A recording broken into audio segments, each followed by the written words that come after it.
Welcome to another episode of a Wilde Time Podcast. And you are live and in living color. Actually, you're not live, I lied. We are pre-recorded right now, but may as well be live. We're raw, real, and banned from television. That was cheesy. But anyways, I'm here with the working class's own, the man, one of the hottest indie workers out there at the moment. From West Virginia to Ohio to Kentucky, he's traveling the land, and he is making a name for himself, and he is my protege. Ladies and gentlemen, give a good round of applause for Josh Williams. I'll give you one myself. Josh, what's been happening? Hey, listen, first time we did one, it turned out to be a huge success. Hey, it was the first one ever, right? It was the first one ever. Great guest. We broke down our favorite wrestlers. I mean, I think if you're a fan of professional wrestling, a student of the game like we are, you had to enjoy it. I mean, we broke it. We did I thought it was a masterpiece. But tonight's a little different.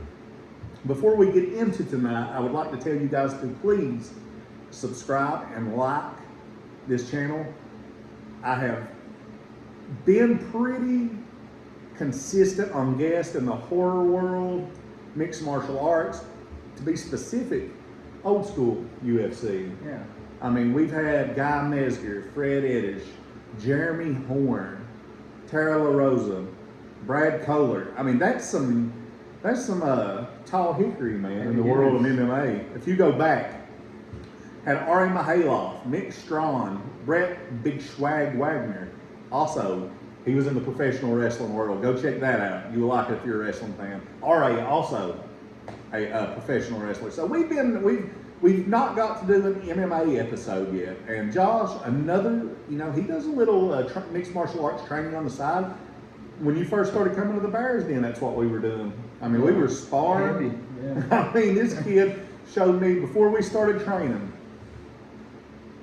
I said, this kid come to me and he's like, I want to get into mixed martial arts. Then we start sparring, and he's like, professional wrestling. Then I'm like, he's the same way I was, and I knew at that point when I seen how tough he was, the punches he absorbed, he was willing to bump on a mat in 30-degree weather. I said, this kid is tough as nails. He will go as far as he wants to. He will go and keep learning the craft. After he was able to leave the Bears Den, and he's got such a great story. We need to just get you on and talk about your story, dude. Yeah, I mean, I've been blessed in the wrestling so far to wrestling to have people, like Chance Prophet, Jason Kincaid, the Power Slam Academy to help me out so far as I am today. But, truly, everything I've done so far is because of hard work. It's because of us, the working class. It's not because of many people giving us handouts. We didn't need it. We've been on the road. We've been traveling. If you got a problem with it, then maybe you should start traveling. Maybe you should get booked. But, take that in consideration when you're on the internet talking trash about us, because if you said it to our face, we know what would happen. I'd slap you across your little face, but that's neither here nor there. No, and I used to tell them the same thing, Josh. When you're back in that locker room, you're going to have jealousy. You're going to have vindictive personalities. You're going to have throat cutters. So just like in a similar fashion, it's funny you brought that up. I would tell them, if you've got a problem with me, come to me, or no, wait a minute. Before you come to me, go ahead and call the dentist and tell them to have have an appointment ready because you need your teeth fixed, because I want to knock them down your throat, And then that's similar, but you're going to have those types of people, and you're going to have that jealousy. Those people that don't want to put in the hard work, those people that don't want to pay their dues. You're going to have those snakes everywhere, but you're also going to meet a lot of great people. I was blessed and fortunate to meet a lot of great people. I never had to be the tough guy. I never had to. You're going to run into guys like that also. Guys that want to get in the ring and be a tough guy, because they're not a tough guy in the back. They're not a tough guy on the street. So they think that they can get in there and they can take liberties on a fella. Yeah. And that just ain't the way it flies, man. You got to put an end to that. As Ed Newsom would say, nip it in the bud quick. But Josh, we're here tonight, the working class. Your story, man, like I said, we need to get you on here. Your grandma was bringing you as a young man to my house, dropping you off. Now you've worked yourself up. You've clawed. You've carried shoot jobs. You've worked 2 jobs at a time just to pay your way to wrestling school. And I mean, to me, man, it makes my heart swell with pride, because that's passion.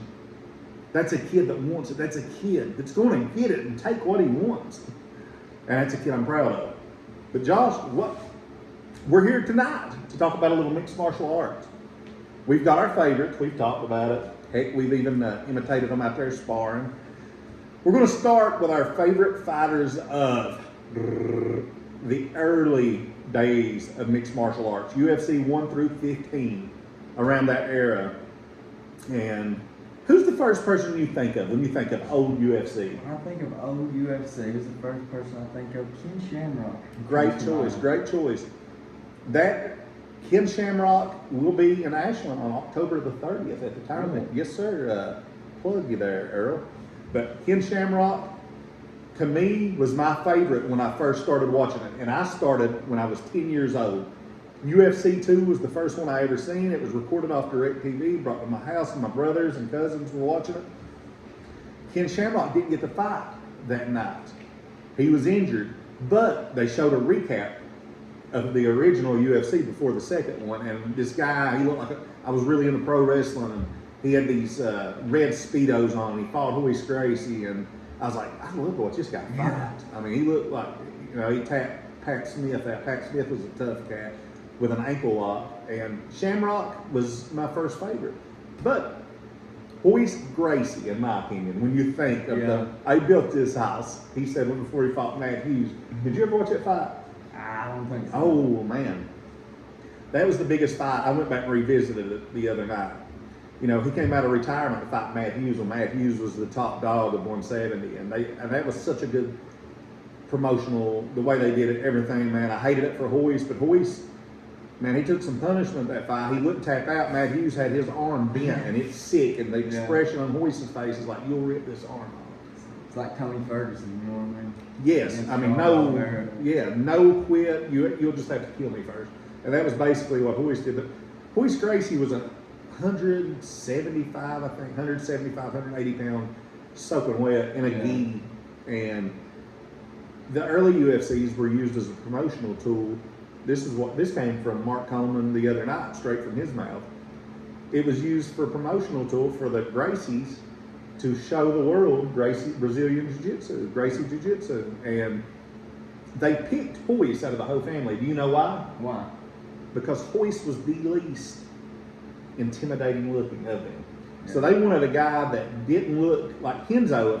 The way they talked, Kenzo would have came in. He would have, he was a tough, strong dude. If Kenzo would have came in, Kenzo would have been like, it would have been no surprise. This guy was just, but with Hoist, he was just like just a good-looking younger guy that didn't look that threatening, and he was coming in, man, and submitting 350-pound judo guys. But I'm rattling on. Hoist Gracie and Ken Shamrock, they to me, they made that was the first rivalry of mixed martial arts in the UFC.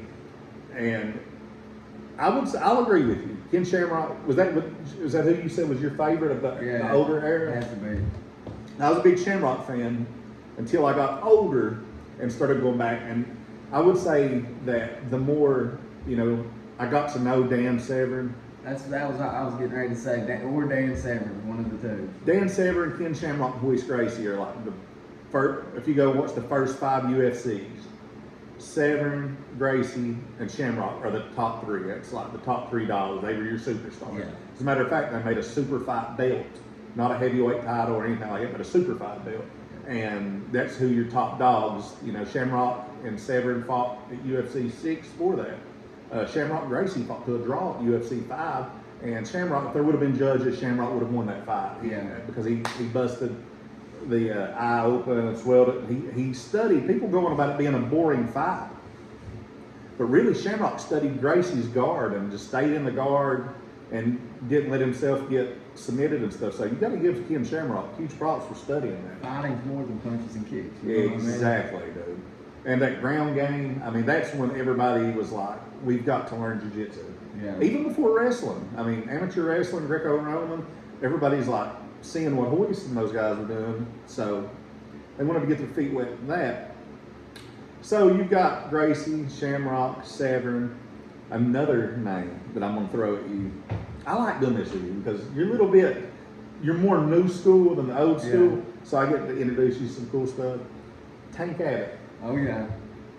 Tank Abbott was that first. He was in WCW. Yeah. They brought him in, man, and paid him a good chunk of change too, I think. I guarantee it. And they just didn't know how to. Tank had a personality in the UFC where he was loud, brash, and everybody kind of, there's a crowd for that. There's an audience for that. Kind of like Tito. It's funny I should say it. Tito was his sparring partner, and Tank got Tito into the UFC, and you can tell how their personalities were a lot alike. But Tank was that. I mean, he wasn't just a barroom fighter. He actually had some amateur wrestling background to him, and he packed a punch, and he would always fight and get to the finals a lot of the times until he just gassed out or was just outclassed really by a Don Fry.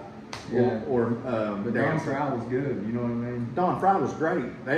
After Tank Abbott, that's where your elite, you got Oleg Tartarov, Mark Coleman will be coming up later, but Don Fry was looked at as maybe one of the toughest American men to draw breath. You never hear his name hardly anymore. No, you don't. He is unreal. I spoke to Dan Severn about him the past weekend, and actually Mark Coleman was asking Dan how Don was doing because they do the Toxic Masculinity podcast together. And it's really cool.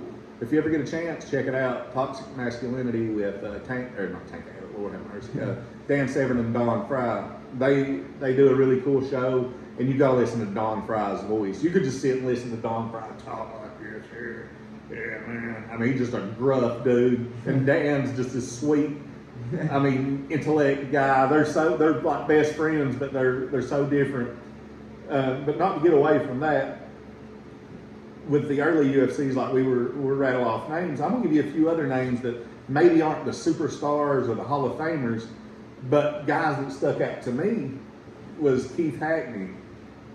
When he defeated, I don't know, did you ever see Keith Hackney fight Emmanuel Yarborough? He was 700 pounds. The big sumo wrestler. Yeah. And Hackney was probably 205. Just beat his head in. Broke his wrist. If you watch those punches at the end, he's breaking his wrist. He couldn't fight no more. Keith Hackney was a heck of a Kempo fighter too, man. He gave Wes Gracie some fit standing. Gracie got it down, but Keith Hackney deserved a shout out, I thought. But as you go on, we talk about the early years. Who else are you? Who you got? Don Fry. You remembered Fry from the early days. Who else do you remember? If not, I'll just sit here and keep going.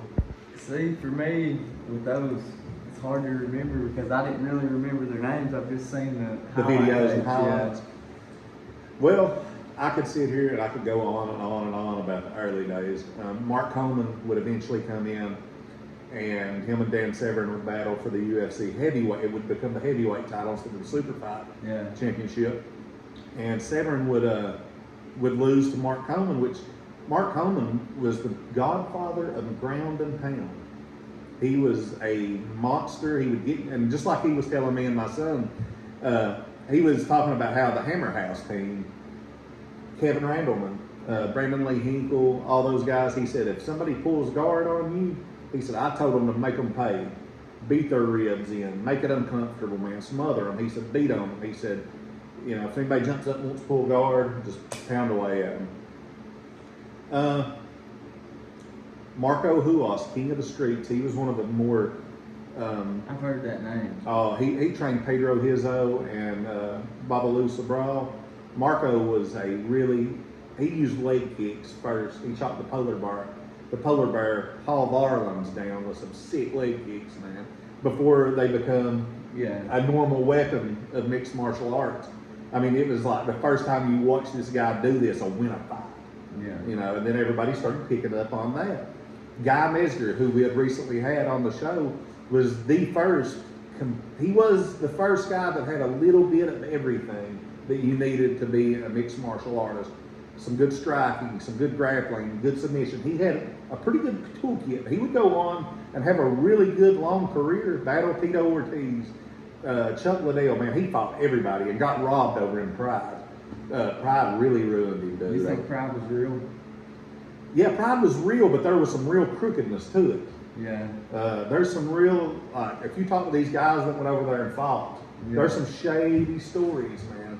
And Guy Mesner is proof of that because he beat Kazushi Sakuraba. Sakuraba was their golden boy. He was like a celebrity in Japan. Yeah. I mean, from pro wrestling to mixed martial arts, he was their golden boy. And Guy beat him. I mean, and Shamrock, I mean, when they called it in Sakuraba's favor or called it a draw, I can't remember, but Guy clearly won the fight. Yeah. Shamrock just like blew a gasket and said, leave, let's leave, get out of here. I mean, it was just, but you'll always hear a lot of shady stories about Pride. Have you heard anything? I just always heard that the referee had an earpiece. I mean, it's possible. It's very possible. Because I heard all their fights was sanctioned. That's interesting. To be completely honest with you, I didn't follow Pride as much. I was a huge UFC fan. And all the UFC's main events now and all their title fights are sanctioned, if you didn't know that. I thought UFC's been sanctioned for a long time. Yeah, but they've had to like officially come out. I mean, they don't come out and say they might, but from what I've read, now all the title fights are sanctioned. So, what's that mean? Is Dana White the new Vince McMahon? He's been Vince for a long time. Yeah. When He there's that much money involved. Yeah. Yeah. You know, my dad always said, and my dad's a big boxing fan, and it killed him when he knew boxing was getting rigged bad. Like, he would tell me when I was young, and I was like, Dad, you got to watch MMA, UFC, and he'd watch a little bit of it, and then he'd say, Bud, or he'd say, son. He never called me, but he'd say, son, it won't be long until it start being rigged. Yeah. And they'll start wanting to make more money. And I don't know, you know, there's been questionable fights and stuff, but And another thing, that 6-pound weight miss by Chimaev, yeah, when he made that weight, I mean, he was fighting 185 back to 170 in week spans. Yeah. And then he can't make 170 for the biggest fight of his career. Well, if you want to go back a event or two before that, the weight missed by Oliveira. Yeah, by half a pound. Yeah, I mean, And I heard that Dana did that to give Conor a title shot because that way it would be a vacant title shot, so it wouldn't have to be a number one contender type thing. You know what I mean? well, I would be, you know, if something like that was true, that would be so disrespectful to Oliveira for not making the money that he should have made in the fight and everything. I don't know how much to put into that. I think Conor is such a big name that he's almost. Some guys are just draws. Yeah. And they're going to get a title shot. No matter if they've been a draw and they've won their share and been a former champ, they're going to get title shots. But You know, Conor Randy won't be Couture. back to 155. He'll never be back to that frame. Have you seen him? I've seen pictures of him. He looks pretty jacked up, and it looks like John Jones is 253 right now. Yeah, I mean, he looks like a. he looks like a silverback or something. He's gonna beat the lights off of Ngannou. People think. I think so too. Because people's like, oh, we seen that Francis can wrestle. He wrestled against Derek Lewis, not John Jones. You know what I mean? The last fight he fought against Gagne or Sagan or whatever, Cyril Gagne. Yeah. Or I can't pronounce his name. Cyril Gagne. Yeah. I was like, dude, if John Jones was just to walk out of the crowd right now, I'm not trained, he would take Ngannou and that dude at the same time. That's just, I'm not a massive John Jones fan. It's just facts. Jones is unreal. I mean, he's just the best to put a pair of gloves on. It's a shame.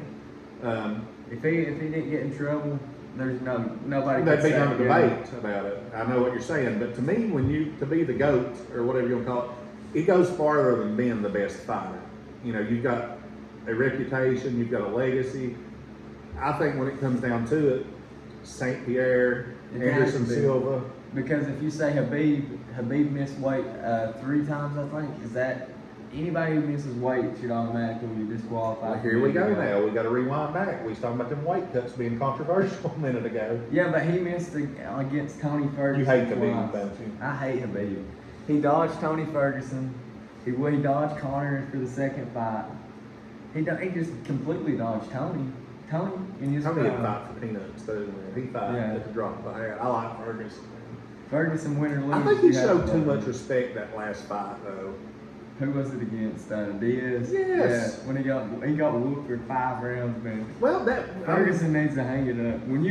Let me say, I love Nate. He's probably my 3rd favorite of all time. But when you get whooped for 5 rounds like a dog by Nate Diaz, it's time. And Nate Diaz ain't even bleeding.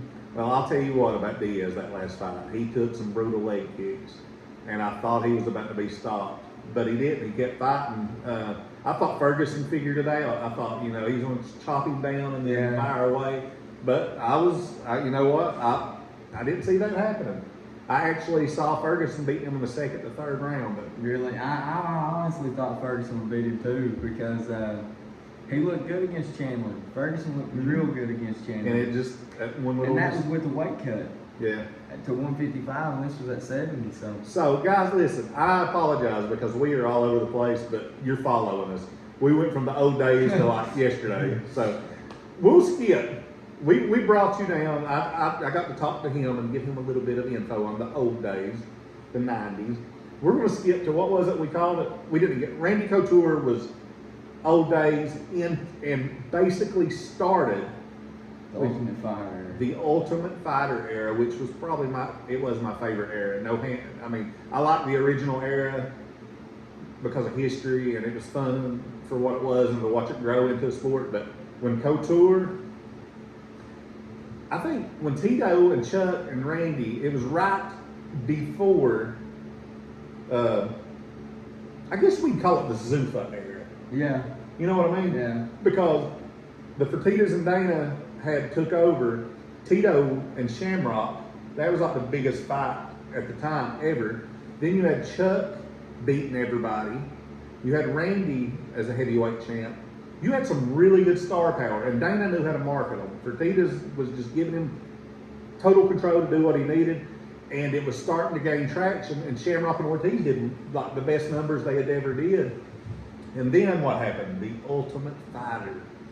Randy had beat Chuck, had beat Tito both. He was the light heavyweight champion at 40, was he 40 or 40? He was 40 or 41 years old. 41, I think. He was, Randy's my hero. Anybody that knows it. I've got his short signed up here and autographed. And Randy's everything that I think you should try to not be, but represent when it comes to mixed martial arts. I think, he's not a trash talker. He's got a good demeanor. I mean, if you try to trash talk him, he basically just laugh and he'll go out and slam you on your head. But Randy was such. You had Tito, who was a great personality at that time, playing the villain. You had Chuck, who was the Stone Cold. Basically, he was over like nobody's business. Yeah. And you had Randy, the elder statesman, man, the Clint Eastwood out there, or Dale Earnhardt, or that older guy that could still go. And it was just a great time. And then you had the Ultimate Fighter with Forrest and Stephan winning, and so many great Diego Sanchez, Kenny Florian. You had so many guys come from that era. Forrest Griffin, Stephan Bonner. That's the first fight I've ever seen. And and it wasn't just your first fight. A lot of guys' first fight was Forrest and Stephan. And I've talked to I just had done a seminar with Mark Coleman and Severn, and they were talking. Mark Coleman beat Dan Severn beat Forrest Griffin. Check this out. And I asked him about it. I was like, what was the fight with Forrest Griffin like? He's like, I don't even remember. He said, I didn't even know that I fought him.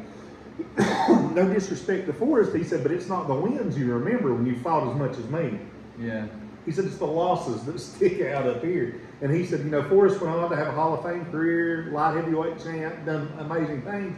He said, no disrespect to him, but he said, the only fights I remember is the ones that I lost. But Forrest would go on and have a heck of a career. He was good, man. Oh, yeah. He was just a country boy. One of my first favorites. Strong, too. Yeah. Strong. And would fight anybody, He would fight anybody. He was an emotional guy, though, man. If he lost a big fight or got kind of clown, he would just melt down, have a meltdown at the end of the fight. I don't know if you ever seen him run out after he lost to Jardine. No, he cried after Jardine beat him. He bawled. And then when Anderson Silva went out there and put on I don't know what you call it, Anderson Silva, absolutely. Yeah. Anderson, though, is my goat, I think. But Anderson, Forrest just ran out. Yeah. He just ran out of the octagon, didn't he? But anybody reacts differently. People can't be judged on that. But, if he would have... It's the highest high and the lowest low. Yes. You're fighting in front of thousands of people live, millions on the internet. They either see you knock somebody out, or get knocked out, or you know what I mean? And what people don't realize is like a fighter's code. if you're willing to go into a cage and really take training serious, if you're willing to like put in months of training, there is no shame in losing. I don't care if you walk through the cage, get your name announced, touch gloves, and walk out and just get toe caught, and that's it. There is no shame because there's people that want to play fighter that just wanted to have an entrance and go out and never train, maybe train once or twice every 3 weeks, and they go out there and get embarrassed. I have no sympathy for them. You know. None. But the guys that train hard, rowdy, you know what I mean? well, even those guys go out there and swing. You know, I mean, some of those guys are talented. The thing with the rough and rowdy though is you'll run into guys that are really talented. You'll run into every kind. Yeah. You'll run into brawlers, anything. It was fun to do. And I'm not talking about rough and rowdy strongman. I'm talking about barstool rough and rowdy. oh, just Have you seen that? no. It's like Fill us in on it. it's basically they get people off Facebook and they call each other out Oh my god. and do boxing matches. I've seen They it. have midget boxing. You know, it's a pretty good show. Where do you watch it at? YouTube? We had to buy the shows. They had one in Charleston. I was going to go to it. You should have. Yeah, I know. It was on You should have got Friday. involved in it some way. Jump the barricade. I would have found out who the promoter was, and I've been like Facebook messaging him. Dude, you've got to let me do this. This would be so over. With... There was a wrestler over there who did it one year. Oh, they beat us to the punch. Yeah. I'm all about giving you good ideas to. He was to on try. ESPN for it. He wore his boots in the ring and everything. Did he ever? I mean, did he get known because of it? Nah, a little bit. You know what I mean? Yeah. But not really too much. Well, we'll have to dig that up, guys, on YouTube. We'll make Josh send us the link of that. You find it. That's your homework. So we'll go back, try to get back on track. Who was your favorite fighters of the Zuffa era? Forrest Griffin, Give me 3. Chuck Liddell, and Anderson Silva. Well, I'll That's take unfair. Give us 5. that. That's tough. Nick Diaz Nick Diaz, good one. and St. Pierre. Excellent, excellent 5. Couldn't argue that. I'm going to go Randy Couture, Dan Henderson, Vitor Belfort, Anderson Silva, and Junior Dos Santos. That would be my 5. Love Dos Santos in heavyweight. Try to mimic his striking. When I would spar, I loved his uppercut. My goodness, he could take a man's head off with it. His debut against Verdun, when Verdun come in with his head down, and he would just bring it up. But there was so many in the Zuffa era. I loved Rich Franklin. Yeah. You know, Franklin could have easily slid into that Dos Santos spot than anybody. That number 5, I had a lot of respect for a lot of fighters. Belfort, you know, I got into Belfort way before the Zuffa era, and it's like, if I had to go back to the early days, I would say, in no order, I would go Dan Severn, Ken Shamrock, Royce Gracie, Frank Shamrock, who is one of the GOATs. Yeah. He was the fighter of the 90s. Another underrated that hardly anybody talks about today.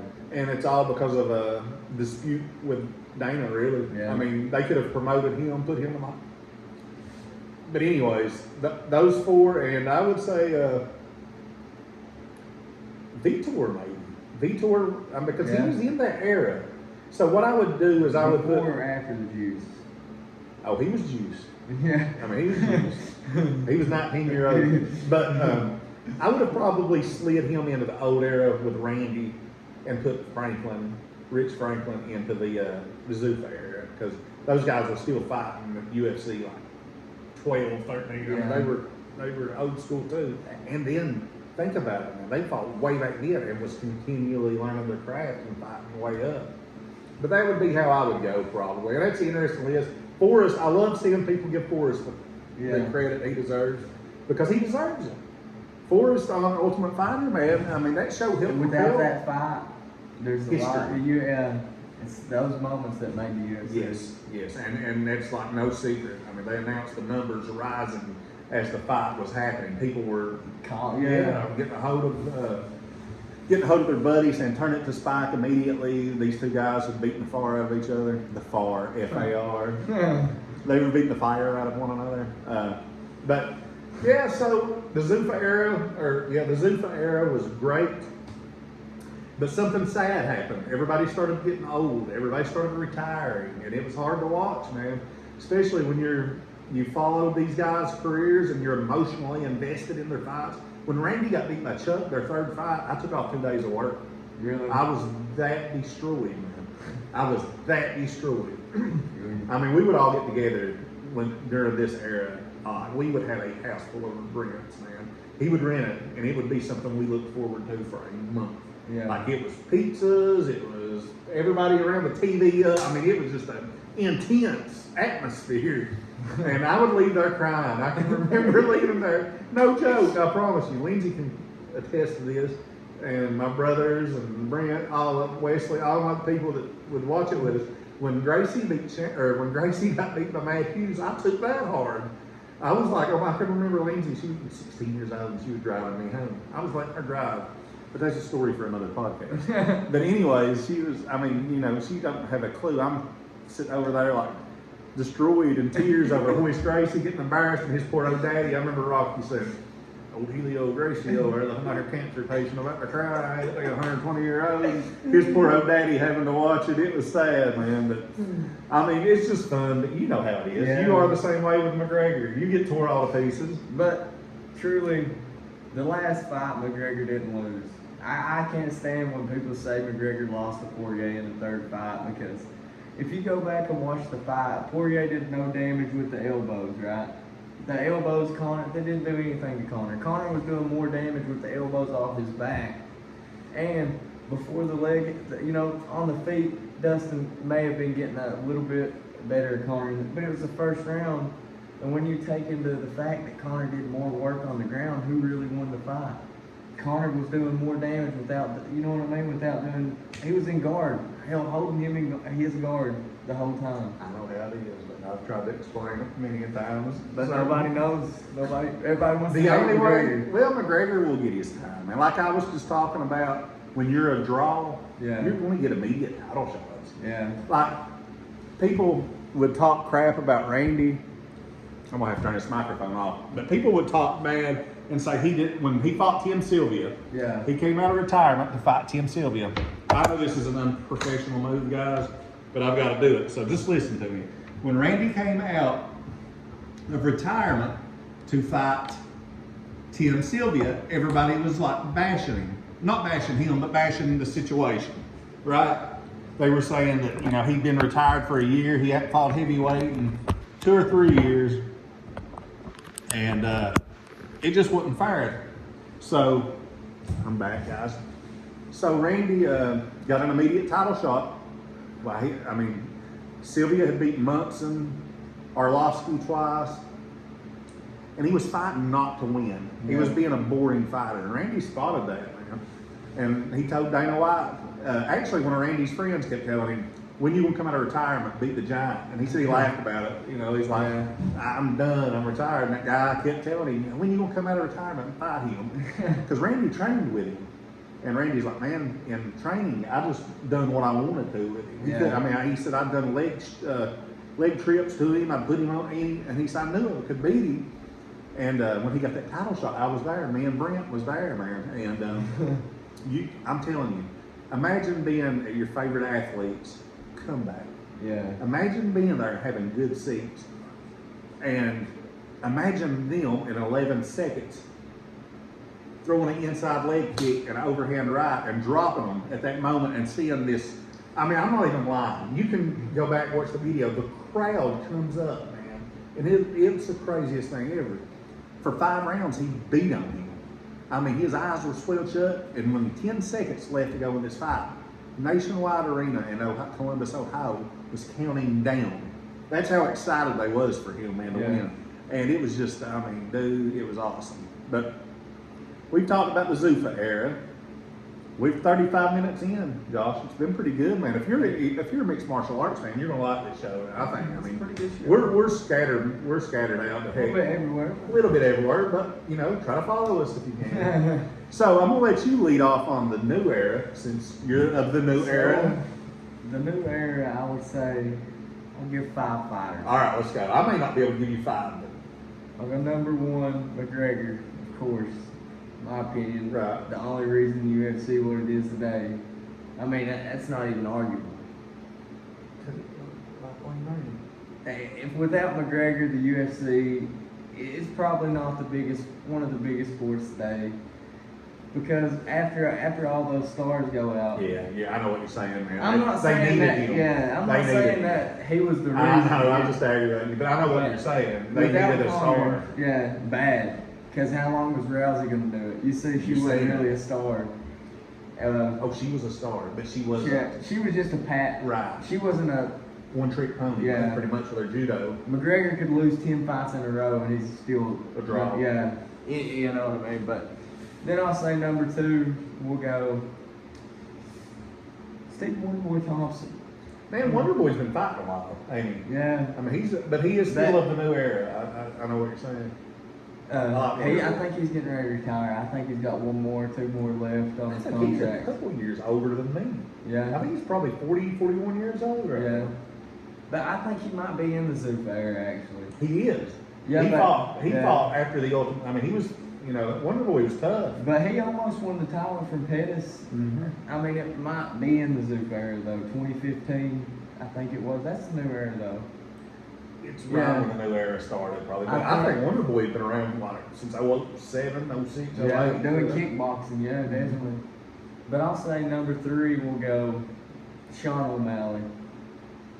Sean O'Malley, he's pretty good. I think he's going to beat Peter Yan. What about you?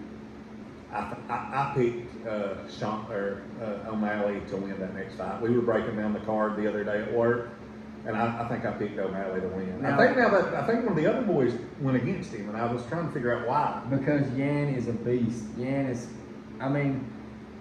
it wouldn't surprise me for 1 second if Yan beat O'Malley in the first round because Yan is a dog. But O'Malley has got the length, he's a lot longer, and if you tell me that the legs play no part and the leg kicks play no part in this fight, I'm picking O'Malley 10-1. But that's what scares me is because Peter Yan's leg kicks are mean, and we've seen how O'Malley handles the leg kicks against Cheeto Vera. Cheeto's tough. Yeah, he's tough. Yeah, Cheeto could be a champion. Mm-hmm. He's got. If he stays healthy and stuff, man, he's a dog. But the UFC punished him for beating O'Malley, I think. I think so too. Because he should have got somebody in the top 15 or top 10, and he didn't. O'Malley. But like you said, if you're a draw, you get the fights. You're a draw, man. You got it's that pro wrestling thing. You know a lot about. It's you can sell the tickets. That's it. So they don't care. No. If your boy, it's like a good leads, a good rock and roll frontman. There's how many great millions of people out there with awesome voices. Like opera voices and stuff. But if they don't have that it factor, if they don't have that charisma, get on down there. Give us somebody we like to watch. Give us somebody that can entertain us also. Oh, I'm gonna have to go back to the Zuffa era because I forgot somebody on my Rewind. list. Go ahead. My favorite from the Zuffa era, actually. Well, hold on here. How can you name me? Because I had him on my list that I wrote before we did this. All right. You're allowed. Go ahead. You're Josh Williams, the working class, so you get a pass. Chael Sonnen. Chael was an excellent one. Chael, just like he's the longest reigning champion because he beat Anderson Silva for the belt. Never lost, did he? And then nobody ever beat him for the belt. So he never tapped out. No. Go watch the footage back. Chael, man, I thought he was going to get absolutely destroyed. Yeah. Out of all Anderson's opponents. And then he goes out wrestles him. And he comes from that Team Quest bunch, man. Randy, Matt Lindland, Dan Henderson. He was always tough. He just couldn't strike. But he would grind you. Yeah. And wear you down, man. And when I first watched Chael, he lost to Babalu, and he lost another fight early in the UFC, and I kind of wrote him off. Yeah. When he came back at middleweight, like several years later, he beat Marquardt. He won some big fights against some guys. And I was like, well, give him a title shot because Anderson Silva's basically destroyed the whole division. Yeah. So. And then he almost. If you very go back close. And watch that fight. Very close, man. Because let me tell you something. Without he was on his way. Without that submission, I think he wins the fight. Well, I don't know. Well, he was winning 5 rounds of nothing. Yeah. He was winning that fight completely until the UFC don't like to give championships on decisions. He was going to win that. He was going to win that one. Forrest beat Rampage and took a lot of heat for that, but I thought he beat him. Yeah. I thought Forrest beat Rampage, but a lot of I do people, too. I think. but a lot of people, was kind of like, oh, you can't do that. He's a champion. I thought he defended until he beat him, but that's another topic for another day. But so you went back and you threw Chael up. Awesome. That suits you. You got a lot of personality too. But we'll go back to the new era. My last fighter, Nate Diaz. I picked Nick for the other era. Yeah, and I'll pick Nate for the new era. I can see that. That's pretty good. Good choices from a guy that's followed it the last few years, whereas I have kind of not followed it as much as I used to. So I'm going to give you the guys right now that I'm going to say Dos Santos. Would he be in the new era or Zuffa? He's still fighting today. I mean, Yeah, but I think it's a twilight deal in his Yeah. career. I kind of, when I think new, I'm going to start with Cormier, I think. yeah. I think I'll pick Cormier for my first one. This ain't no order or nothing. My favorite fighter right now and my favorite fighter of this whole new generation is Charles Oliveira. Oh yeah. I love him. I love everything he stands for. I love that you can tell a fighter that's got something special in him that will come out and won't quit. Even when he gets dropped or when he's Yeah. hurt, you can't count him out because he'll get back to his feet and still fight you. And his jiu-jitsu is different because it's almost like with Oliveira, he don't have to work for a submission. It's almost like he can just, just immediately get your back, man, or grab something crazy. And he's getting better with his stand-up too. Like, No, he's getting better with his his stand-up's good. He proved that against Michael Chandler. And here's another thing. Oliveira could be of the Zuffa era Yeah. because he's been fighting forever. He's been winning forever too. I Yes. mean, he was losing a lot too. That's the thing. That's why I like it. Yeah. That's what I like about his He story. went from down here all the way. Continually getting better, even after all those years. I like Cormier too, like I said, because I didn't like the show with him and Jones. I kind of thought a lot of that might have felt too fabricated, and Yeah. I agree. I think that's whenever the UFC they realized that they could fabricate it a little bit more. Yeah. And try to sell that extra ticket. And I'm gonna give you 3 for the new era, and I think it's fair that I give you a lady that I like. I was disappointed in her last fight, but I really like her because I feel like she's like an underdog. She's got a good attitude. It's Thug Rose. yeah, I like Thug Rose. I was pretty disappointed in her last fight. But, she just, I don't know. yeah, it was the worst fight I ever seen, probably. Yeah. It was almost, if I didn't like her and didn't know how she fights, I would have never watched her again. I've been rooting for her every time I've been rooting against her every time she come on, but something went right there. She just didn't want to fight. I don't know. It was a bizarre fight. Yeah. It was a bizarre fight. But yeah, this new era, I don't care much for Steve Bay. I don't like Nagano that good. It's just, I like Holly Holm a lot. I like her. I like Nisha. I like some of the girl fighters. Favorite fight of the new era? Probably the last Oliveira fight. Really? Man, That was a good one. when him and Chandler fought too. Oh, yeah. Every time he fights, you better believe that I've been on the brink of thinking he's beat Oh, yeah. several times. Chandler should have beat him. I'm still mad that Chandler didn't beat him because I like Chandler. I like but Chandler. Chandler had him beat and he just fooled around. You can't fool around He with played something. with his food, you know what I mean? When he had him down for ground and pound, he should have got back up. He stood right down in the guard And with it's Charles That's Oliveira stupid. It's almost and like let he him wanted- recover. Yeah. He held it, you know what I mean? Mhm. But you can't. There's certain guys you can't play with, and that's No. one of them right there. Man. If you're great, if you study these guys and know the ones that some guys you can't. You got to beat them fast and get them out of there. Yeah. They'll get momentum. Shogun and Dan Henderson's one of the greatest fights I ever watched. Oh, yeah, that's a good one. That first fight is one of the greatest fights of all time. It went back and forth, and Dan Henderson was dominating Shogun, and it was almost just like a flip of a switch. Man, Shogun started reversing and took over, and it was just so even. Like if it could have easily been a draw, but Hendo got the win. But just like I said, man, some fighters is tough to put away, and you can't prank with them. I need that on a t-shirt. Some fighters are just tough to put away, and you can't prank with them. See, my favorite is probably Conor Nate too. Yeah, That's my favorite fight ever though. Both their fights were entertaining and good. Yeah. Though, you know, it wasn't like they were dominant or nothing. They were. I'd rather see a dominant, or I'd rather see a good back and forth fight. I think though that Conor won that fight. A lot of people tried to argue that Nate won and that Conor shouldn't have won that decision. But Conor won the first round. He dominated the first round and the second round. You know what I mean? Yeah.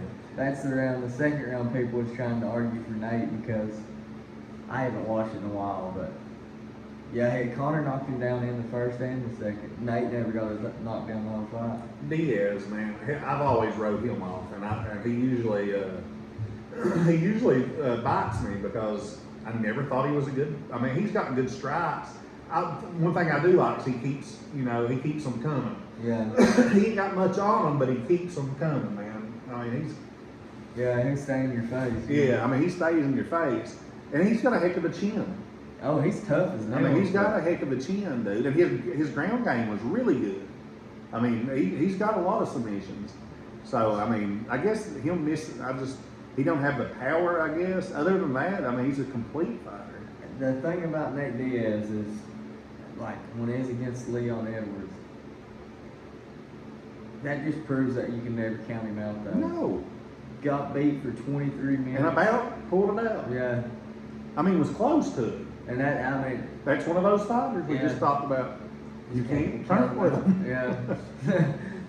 Well, guys, so we took you on a time machine ride. I want your thoughts on one more thing. Go right ahead, compadre.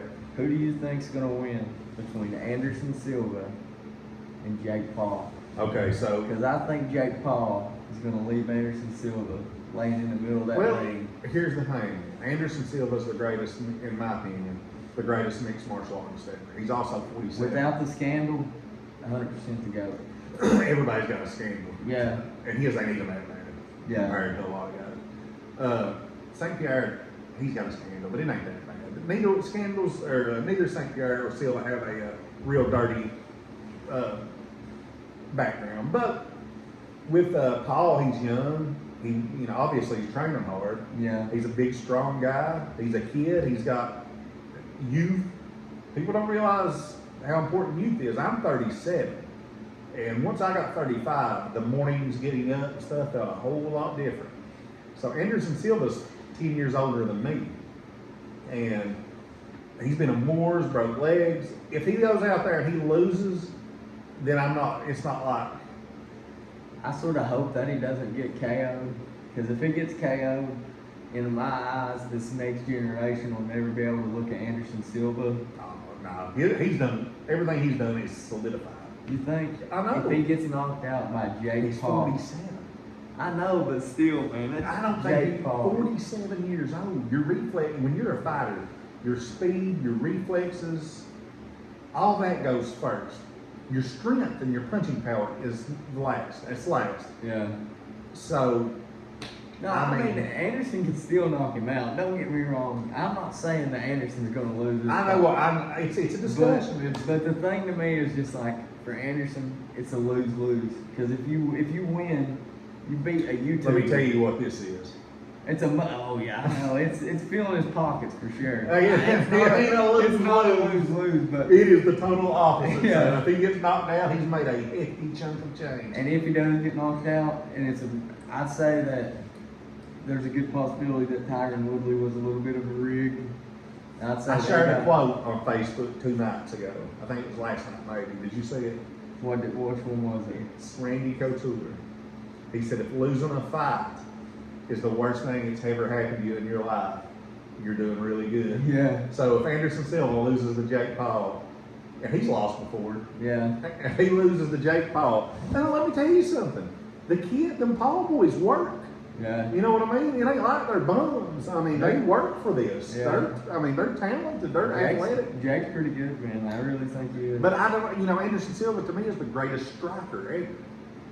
I mean, Oh, yeah. and that's been, it's been a while. I mean, even when he fought Adesanya, Adesanya was getting his hands full. If at Anderson an was older in his Anderson. prime, Oh yeah. it'd been a good fight. Anderson went away from the clinch, man. I thought about it today when I was watching a Rich Franklin video.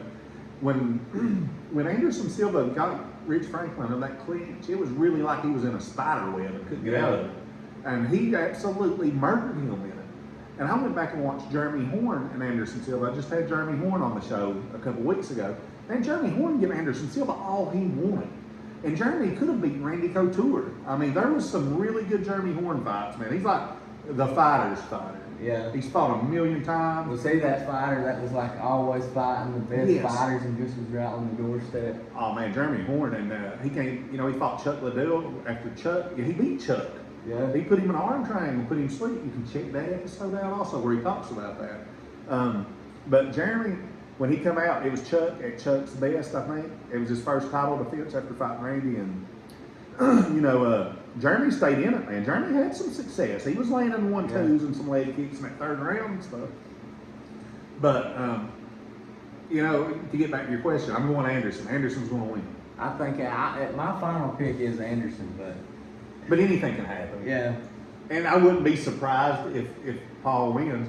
But now, last time I watched Anderson Silva fight Tito, it was a clown. I mean, he just let him hit him a few times and then knocked him out. It was it. Get him out. He beat a boxer. Like Julio Jr. Chavez Jr. Chavez Jr. Yeah, and he's a heck of a boxer, but knocked him out cold. I mean, and Anderson is when you're the greatest, when you've got the reputation he's got, never count him out.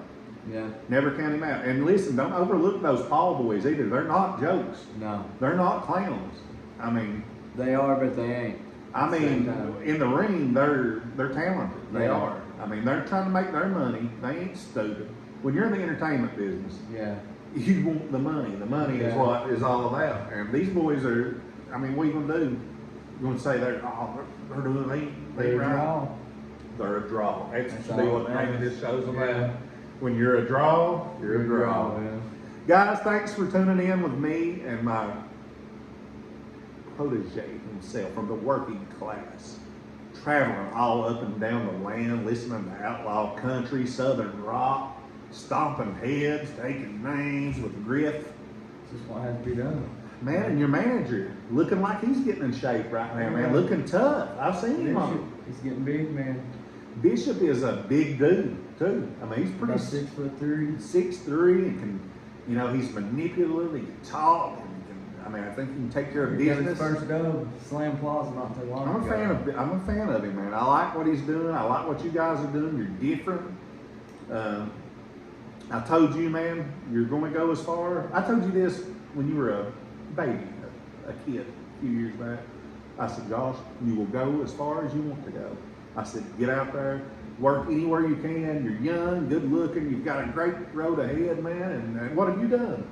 Exactly that. Exactly that. He's been, listen, the people he's trained with, after leaving the Bears Den, he went down to Bobby. You had a cup of coffee with several different people, man. Bobby Blaze, Julian Hall, went up to Chance Prophet. Anybody. Slam Academy, you know what I mean? Yeah, I mean, anybody, and that's the thing. Never get so good at it that you think you're the best at your craft. You can always learn more. Yeah, definitely. And pick so. I got started at an older age. I was 30 when I got into pro wrestling. I did MMA and boxing in my 20s, but there's a part of me that was like, man, I should have got into it earlier because I really enjoyed it. And nah, man, the working class. I gotta get me one of them T-shirts. Show everybody the T-shirt. Get a hold of. We're getting ready to make some new ones. We're sold out right now, but getting ready to come out with That's some all new right. shirts. Listen, that's a good thing. We can't keep them. That's a good thing when they're sold out. But I better be getting one to hang down here with a picture. Get one. Guys, listen.